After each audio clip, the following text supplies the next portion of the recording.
আজকে আমরা বিলের মাঠে এসেছি মাছ ধরতে। তো বিলের মাঠ সব জায়গায় জলে একেবারে টইটম্বুর হয়ে গেছে। তো এখানে মাছ ধরা তো দূরের কথা, এখানে নামলে মোটামুটি আমার মতো 3-4টা ডুবে যাবে।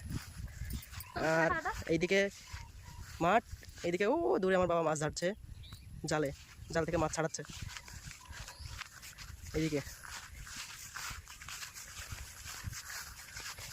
দেখো চারিদিকে পুরো জলে একেবারে ভেসে গেছে। এই পুকুরগুলোতে মাছ ছাড়া আছে, এই পুকুরগুলো সাইড দিয়ে ভেসে গেছে, ভেসে হয়তো মাছ টাছ বেরিয়ে গেছে, সেইগুলোই মাঠে এসছে।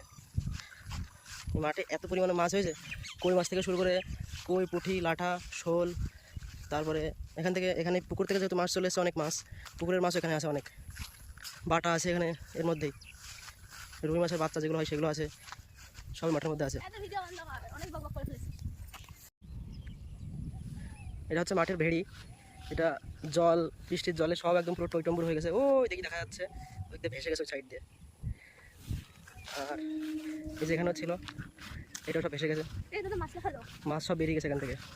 এই যে এখানে লোক থাকতো তখন পাহারা দেওয়ার জন্য, কিন্তু এই বৃষ্টির জন্য ঘর সব নষ্ট হয়ে গেছে।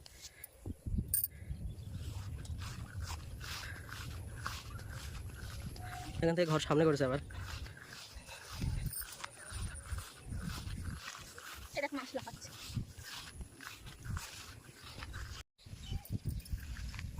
এখানেও পুকুর ছিল এক সময়, কিন্তু সেই পুকুরটা অযত্নের জন্য পুকুরে ঘাস ওলা সব জন্মে গেছে। ওই যে ওখানে যে মাঝখানে যে ঘরটা, এই ঘরটায় থাকতো, লোক পাহারা দিত। বৃষ্টির জন্য এই অবস্থা। এখানে দাদারা মাছ মারছে বসে দিয়ে।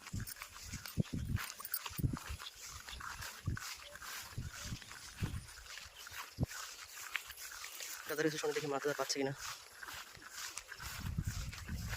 দাদা মাছ হচ্ছে? দেখানো যাবে? দেখো ওর না যাই, ভিতরে আছে, তলা দেখা যাচ্ছে না? সব কই না, কই আছে, লাঠাও আছে। আচ্ছা, এটা তো অনেক বড় মনে হচ্ছে। এটা একটা বড় আছে। হ্যাঁ, ঠিক আছে।